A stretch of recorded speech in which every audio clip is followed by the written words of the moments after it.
हमारे YouTube channel पर। आज हम लोग बायो का चैप्टर नंबर 8 12th का चैप्टर नंबर 8 मानव स्वास्थ्य एवं रोग करने वाले हैं। तो इसमें सबसे पहले हम करेंगे स्वास्थ्य। हम एक मनुष्य को स्वस्थ कब कह सकते हैं? जब वह शारीरिक और मानसिक दोनों रूप से संतुलित हो। शारीरिक मतलब जैसे कि एक मनुष्य तभी स्वस्थ कहलाएगा जब वो शारीरिक मतलब शरीर से पूरा फिट हो और मानसिक मतलब कि मेंटली भी एकदम फिट हो, तभी वो स्वस्थ कहलाएगा। शारीरिक स्वास्थ्य में कैसे आता है? मतलब जैसे कि हमारे शरीर में कोई रोग ना हो, और हमारे शरीर का हर एक अंग ठीक से काम कर रहा हो। मतलब शारीरिक स्वास्थ्य में आता है कि हमारे शरीर में कोई रोग ना हो। और शारीरिक स्वास्थ्य में आता है कि हमारे शरीर के सारे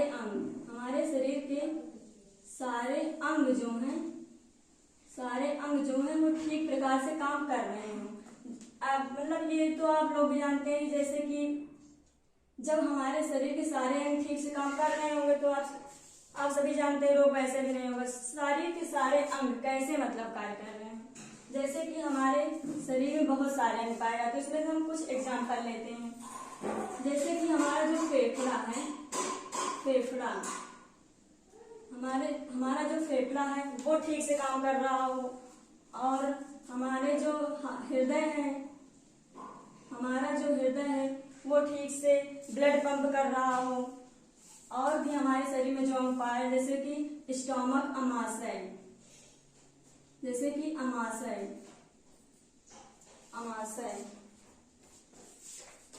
कि हमारे शरीर में अमाशय होता है, स्टोमक होता है। इसे इंग्लिश में हिंदी में अमाशय कहते हैं और इंग्लिश में स्टोमक कहते हैं। तो जैसे कि फेफड़ा भी हमारा सही से काम कर रहा हो, हमारा हृदय भी सही से काम कर रहा हो, अमाशय भी सही से काम कर रहा हो, मतलब और भी अंग आते हैं, पर हम इतना एग्जाम्पल देखते हैं। मतलब कि हमारे शरीर में जब हमारे शरीर के सारे अंग ठीक से काम कर रहे हों और हमें कोई रोग ना हो तो हम कहेंगे कि हम शारीरिक रूप से स्वस्थ हैं। अब आता है मानसिक स्वास्थ्य मतलब हमारे माइंड में तनाव ना हो। जैसे कि हम रहते हैं, मतलब हमारे आसपास में जो रहते हैं इसमें समाज भी आ, मतलब जैसे कि हम सामाजिक रूप से भी स्वस्थ होने चाहिए। जैसे मानसिक रूप से स्वस्थ कैसे होंगे? जब हमारा समाज के प्रति व्यवहार अच्छा होगा, समाज के प्रति जो हमें कहते हैं समाज के लोग, उसका मतलब हम टेंशन ना लें, और जब टेंशन लेंगे तो हम स्वस्थ नहीं कहलाएंगे। तो हमें मानसिक रूप से भी स्वस्थ होना चाहिए। इसमें आता है तनाव भी ना हो, और हमारा मतलब समाज के प्रति व्यवहार कैसा है ये भी आता है। व्यवहार कैसा है मतलब कि हमारा समाज के प्रति व्यवहार कैसा है, और खान पान हमारा कैसा है ये भी होता है। खान पान व्यवहार उसी में आ जाता है। तो ये आते हैं मानसिक स्वास्थ्य, मतलब कि हम समाज में रहते हैं तो हमारा उनके प्रति व्यवहार कैसा है, और वो लोग हमें क्या कहते हैं, उसको हम टेंशन ना लें। अगर हम टेंशन लेंगे तो भी हम स्वस्थ नहीं कहलाएंगे। तो एक मनुष्य स्वस्थ तभी, ये नहीं कि हमारे शरीर में रोग नहीं है, और हमारे शरीर अंग ठीक से काम कर रहे हो तो हम स्वस्थ हैं। बहुत लोग ऐसा भी सोचते होंगे, लेकिन नहीं। इसके साथ साथ हमारा मानसिक स्वास्थ्य भी ठीक होना चाहिए। मतलब हम तनाव रहित होने चाहिए, हमारा व्यवहार समाज के प्रति अच्छा होना चाहिए। तो ये सब होने चाहिए, तभी हम पूर्ण रूप से स्वस्थ कहलाएंगे। तो इसका मतलब ये निकला कि एक मनुष्य स्वस्थ तभी हो सकता है जब वह शारीरिक और मानसिक दोनों रूप से स्वस्थ हो। अगर वो मानसिक रूप से स्वस्थ है और वो शारीरिक रूप से स्वस्थ नहीं है, तब भी वो पूरा स्वस्थ नहीं माना जाएगा, तब वह मनुष्य अस्वस्थ माना जाएगा। तो एक मनुष्य स्वस्थ तभी कहलाएगा जब वो शारीरिक रूप से और मानसिक रूप से दोनों रूप से स्वस्थ हो। तो हम अब हम इसके डिफिनेशन लिख लेते हैं। तो इतना समझ में आ गया होगा। अब हम इसके डिफिनेशन लिखते हैं। तो अब हमने स्वास्थ्य को एक फ्लो चार्ट में समझ लिया है। तो अब हम इसका परिभाषा देख लेते हैं। स्वास्थ्य से अभिप्राय, जीव वैज्ञानिक मानव शरीर की उस संपूर्ण किंतु परिवर्तनशील मानसिक एवं शारीरिक दशा को स्वास्थ्य मानते हैं जिसमें व्यक्ति समाज में एक सृजनात्मक व उत्पादक जीवन यापन कर सके। मैंने अभी बताया था आप लोग को कि मतलब जो हमारे जीव वैज्ञानिक होते हैं, हमारे जो जीव विज्ञान के वैज्ञानिक हैं, वो बताते हैं कि जब एक मनुष्य मानसिक और शारीरिक दोनों रूप से स्वस्थ रहेगा, मानसिक भी स्वस्थ रहेगा और शारीरिक, तभी वो पूर्ण रूप से स्वस्थ कहलाएगा। अब इसके दो भाग होते हैं, मतलब स्वास्थ्य दो प्रकार के होते हैं। एक होता है शारीरिक स्वास्थ्य, एक होता है शारीरिक स्वास्थ्य और एक होता है मानसिक स्वास्थ्य। शारीरिक स्वास्थ्य देखिए क्या होता है। शारीरिक स्वास्थ्य के अंतर्गत मानव के अंग, ऊतक एवं कोशिका की कार्यकी का अन्य भागों की कार्यकी से संपूर्ण सामंजस्य स्थापित होता है। तो अभी मैंने आप लोगों को बताया था कि हम शारीरिक रूप से स्वस्थ तभी हो सकते हैं जब हमारे सारे मतलब शरीर के जो अंग हों वो ठीक प्रकार से कार्य कर रहे हों। तो देखिए अंग, ऊतक एवं कोशिका, ये वही बात हुई, क्योंकि कोशिका से मिलकर ऊतक बना हुआ है और ऊतक से मिलकर हमारे अंग बने हुए हैं। तो ये सब उसी में आ जाता है कि हमारे शरीर के जब पूरे अंग, कोशिका मतलब वही हुआ तो सारे ठीक प्रकार से कार्य कर रहे होंगे, तभी हम शारीरिक रूप से स्वस्थ कहलाएंगे। और दूसरा होता है मानसिक स्वास्थ्य। मानसिक स्वास्थ्य के अंतर्गत मानव के आचरण, वातावरणीय एवं सामाजिक दशाओं में संपूर्ण सामंजस्य स्थापित होता है। इसका मतलब समझते हैं कि आचरण, अभी मैंने आप लोगों को फ्लो चार्ट में बताया था कि आचरण हमारा व्यवहार कैसा है, समाज के प्रति हमारा व्यवहार कैसा है, और वातावरणीय मतलब कि हमारे आसपास का वातावरण कैसा है। जैसे कि हमारे आसपास का मतलब खुशियों का वातावरण, मतलब सब खुश हैं बहुत, तो हमारे जो माइंड होगा मतलब टेंशन नहीं होगा हमें, मतलब हम भी खुश रहेंगे तो उससे हमारा स्वास्थ्य और भी अच्छा होगा। और सामाजिक दशाओं में, सामाजिक मतलब कि हमारा समाज के प्रति व्यवहार कैसा है और समाज के लोग हमें कैसे मतलब हमारे प्रति उनका व्यवहार कैसा है, ये सब आ जाता है मानसिक स्वास्थ्य में। तो आप लोग इसे नोट कर लीजिए, इसके बाद हम कुछ करते हैं। तो अभी तक हम लोगों ने स्वास्थ्य किया, स्वास्थ्य के प्रकार किया और उसकी परिभाषा की। अब हम लोग करेंगे स्वास्थ्य को प्रभावित करने वाले कारक। स्वास्थ्य को कौन कौन से कारक प्रभावित करते हैं हमारे स्वास्थ्य को, मतलब जैसे कि नंबर 1 होता है स्वास्थ्य को प्रभावित करने वाले कारक। नंबर 1 होता है व्यवहार, व्यवहार या जीवन शैली स्वास्थ्य को हमारे प्रभावित करते हैं। पहला होता है व्यवहार अथवा जीवन शैली, व्यवहार अथवा जीवन शैली। जीवन शैली हमारे स्वास्थ्य को हमारा व्यवहार इफेक्ट करता है। कैसे करता है, जैसे इसका एग्जाम्पल हो जाएगा हमारा खान पान।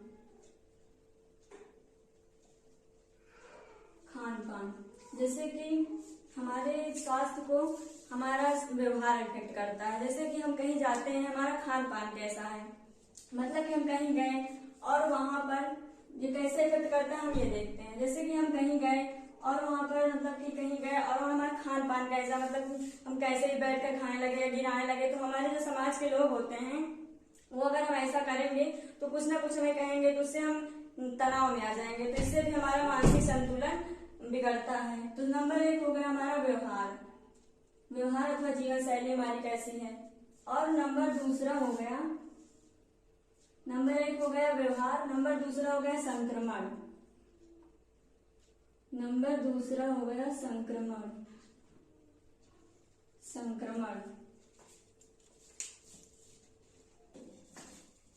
तो हमने स्वास्थ्य को प्रभावित करने वाले कारक हमने पहला पढ़ लिया व्यवहार अथवा जीवन शैली, इसमें आता हमारा खान पान और कैसे होता है ये मैंने आपको अभी समझाया। अब दूसरा होता है संक्रमण, ये दूसरा है हमारे स्वास्थ्य को प्रभावित करने वाले कारक। दूसरा होता है संक्रमण कैसे, जैसे कि हमारे जो रोग जनक होते हैं, जैसे कि हमारे रोग जनक संक्रमण करते हैं जिससे कि हम बीमार पड़ जाते हैं। रोग जनक, और रोग जनक क्या क्या होते हैं, रोग जनक होते हैं जैसे जीवाणु, रोग जनक जैसे जीवाणु होते हैं, विषाणु होते हैं, जीवाणु, विषाणु, और भी हमारे रोग जनक होते हैं जैसे कि फंजाई भी हमारे रोग करते हैं हमारे शरीर में, और कवक भी करते हैं, मतलब फंजाई कवक वही हुआ। और जीवाणु विषाणु बहुत से हमारे रोगजनक होते हैं। ये हम जब रोग पढ़ेंगे तब देखेंगे। अभी हम इतना एग्जाम्पल कर लेते हैं। तो रोग हमारे स्वास्थ्य को प्रभावित करने वाला दूसरा कारक है संक्रमण। जब हमारे शरीर में मतलब जो रोगजनक है जीवाणु, जैसे जीवाणु विषाणु, जब हमारे शरीर में ये इन्फेक्शन करेंगे, संक्रमण करेंगे तो हमें रोग हो जाएगा। और जब रोग हो जाएगा तो हम शरीर मतलब स्वस्थ नहीं कहलाएंगे। कि हमें रोग हो जाएगा तो रोग हो जाएंगे तो हम स्वस्थ कैसे कहलाएंगे, नहीं कहलाएंगे ना। तो दूसरा कारक होता है संक्रमण। जब ये संक्रमण करेगा तो हमें रोग हो जाएगा और फिर इसके संक्रमण करने से हमें रोग हो जाएगा, हमें रोग हो जाएगा और तो फिर हम स्वस्थ नहीं कहलाएंगे। तो इससे भी हमारा स्वास्थ्य जो है प्रभावित होता है। अब तीसरा कारक हम लिख लेते हैं। तीसरा कारक होता है आनुवंशिक विकार। तीसरा कारक होता है आनुवंशिक विकार। आनुवंशिक विकार।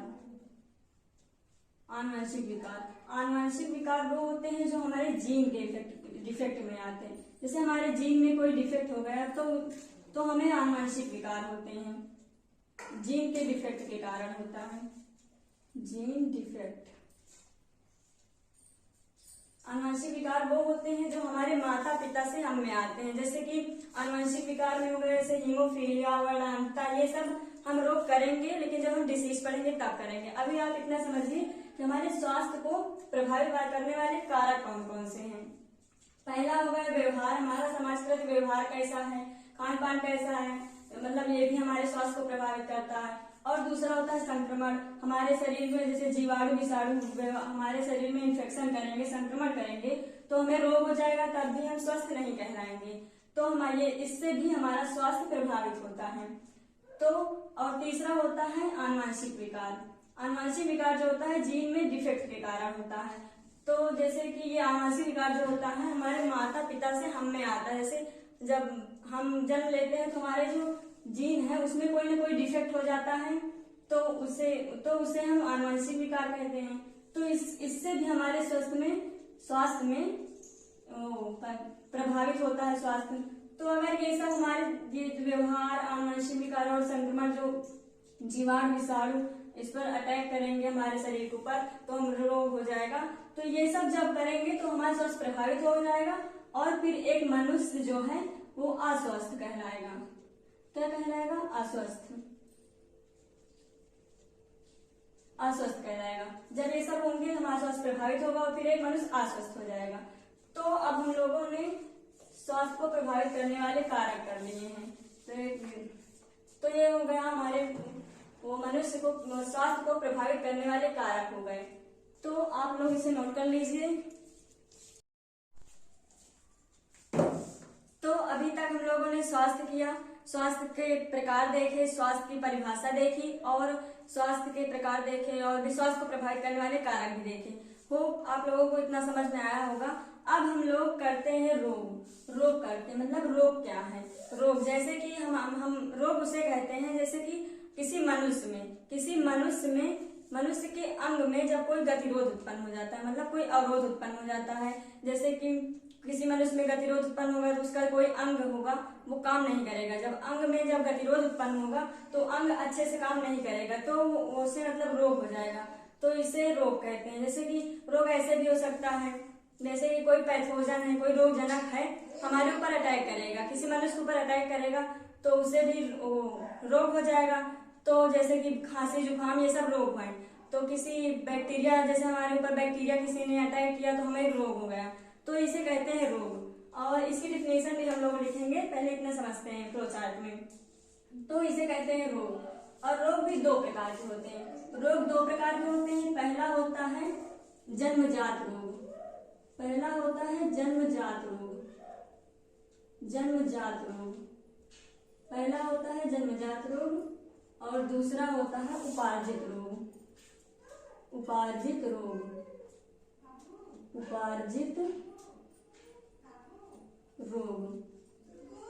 रोग दो प्रकार के होते हैं, होता है जन्मजात रोग और एक होता है उपार्जित रोग। जन्मजात रोग क्या होते हैं ये समझते हैं हम लोग। जन्मजात रोग वे रोग जो जन्म से ही पाए जाते हैं, जन्मजात रोग कहलाते हैं।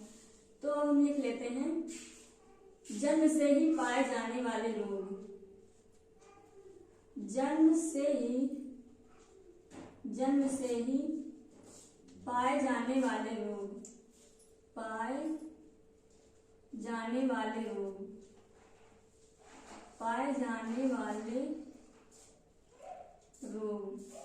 जन्म से ही पाए जाने वाले रोग, जो हमारे शरीर में जन्म से ही रोग पाए जाते हैं वे होते हैं जन्मजात रोग। इसका एग्जाम्पल है जैसे कि गुणसूत्रीय विकार, गुणसूत्रीय विकार, गुणसूत्रीय विकार, गुणसूत्रीय विकार वे विकार होते हैं जो हमें मतलब कि जन्म से मिलते हैं, जो हमारे माता पिता से ही मिलते हैं। हमें जब जन्म होता है तभी से ये विकार रहते हैं, तो इसीलिए इसे हम कहते हैं जन्मजात रोग। ये जो होता है हमारे कोई जीन में कोई डिफेक्ट हो जाता है उसके कारण होते हैं, तो ये होता है जन्मजात रोग। मतलब कि ये हमारे शरीर में जन्म से ही है, जब हमारा जन्म हुआ था तभी से हमारे शरीर में, सब में नहीं होते किसी में होते हैं, तो इसे कहते हैं जन्मजात रोग। और दूसरा होता है उपार्जित रोग।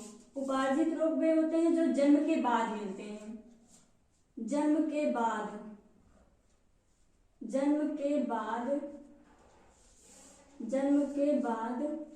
पाए जाने वाले रोग, जन्म के बाद पाए जाने वाले रोग।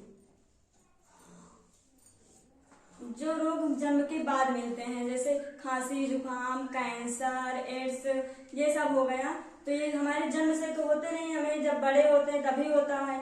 तो मतलब जब हमारे कोई रोगजनक हमारे ऊपर अटैक करता है तब होता है, या फिर कोई वो अंग में कोई प्रॉब्लम हो जाती तब होता है। तो रोग दो प्रकार के होते हैं, एक होता है जन्मजात रोग जिसका एग्जाम्पल है गुणसूत्रीय विकार, और दूसरा होता है उपार्जित रोग जो जन्म के बाद पाए जाने वाले रोग। इसके भी एग्जाम्पल होते हैं। उपार्जित रोग होते हैं जैसे कि कैंसर, लिख लीजिए, कैंसर मत लिखिए। उपार्जित रोग होते हैं जैसे कि एड्स या कुछ भी ले लीजिए, बहुत सारे होते हैं। एड्स, कैंसर, खांसी, जुकाम, ये सब होते हैं हमारे उपार्जित रोग। उपार्जित रोग होते हैं, और उपार्जित रोग भी दो प्रकार के होते हैं।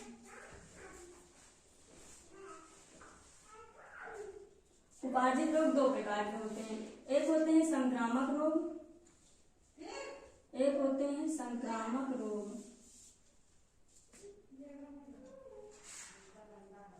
संक्रामक रोग, और दूसरा होता है असंक्रामक रोग। दूसरा होता है असंक्रामक रोग, असंक्रामक रोग।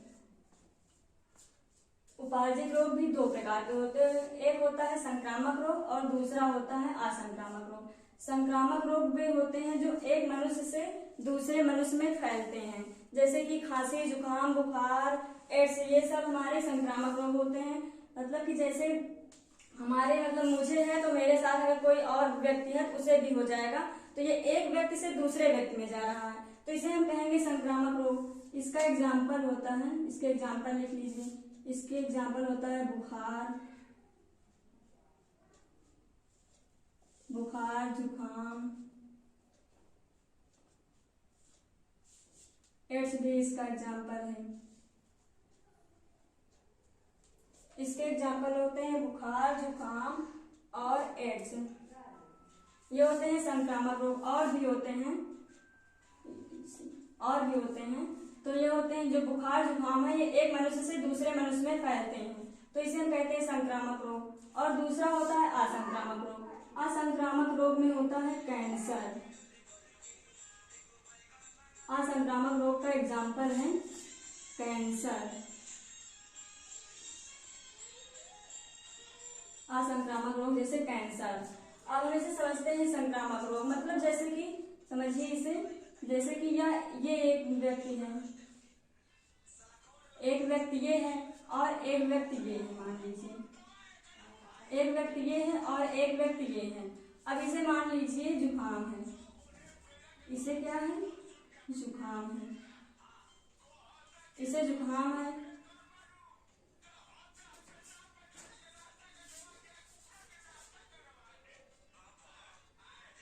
जैसे जुकाम है तो इसके साथ जो ये एक व्यक्ति बैठा है ये बातचीत इससे कर रहा है, तो इसके जो अगर जैसे जुकाम है तो ये छींकेगा तो इसके जो ड्रॉपलेट्स होंगे वो बाहर निकलेंगे।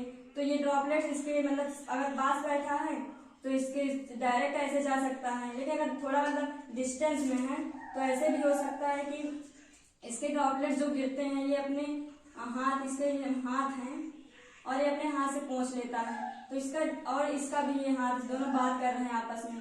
और फिर ये दोनों आपस में जब हाथ मिलाएंगे तो जो इसके ड्रॉपलेट्स में जो बैक्टीरिया हैं या वायरस हैं वो इसके हाथ पर चले जाएंगे, और जब ये अपना हाथ से अपना मुंह पहुंचेगा तो ये जो वायरस है इसके हाथ के द्वारा इसके शरीर में चले जाएंगे, और जब इसके शरीर में जो वायरस है चला जाएगा तो इसे भी जुकाम हो जाएगा,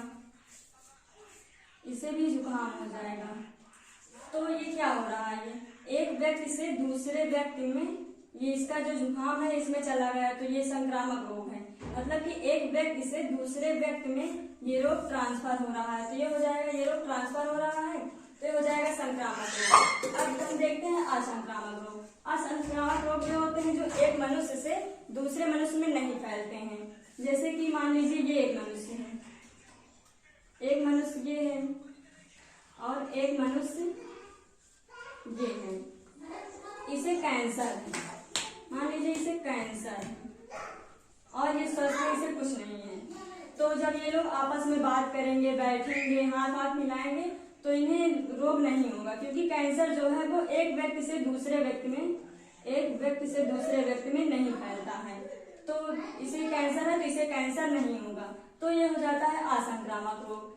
तो हम लोगों ने इसे फ्लोचार्ट में समझा है कि रोग दो प्रकार के होते हैं, एक जन्मजात रोग, एक होते हैं उपार्जित रोग। जो जन्म से ही पाए जाने वाले रोग जन्मजात रोग कहलाते हैं, जैसे गुणसूत्रीय विकार, और जो जन्म के बाद पाए जाते हैं वो वो कहलाते हैं उपार्जित रोग, जैसे कि एड्स, जुकाम, ये सब हो गया। और उपार्जित रोग भी दो प्रकार के होते हैं, एक होता है संक्रामक रोग, एक होता है असंक्रामक रोग। संक्रामक रोग वे होते हैं जो एक मनुष्य से दूसरे मनुष्य में ट्रांसफर नहीं होते हैं। संक्रामक रोग वे होते हैं जो एक मनुष्य से दूसरे मनुष्य में ट्रांसफर होते हैं, जैसे कि बुखार, जुकाम, एड्स और आदि, मतलब और भी होते हैं, जैसे आदि लिख लीजिए, आदि।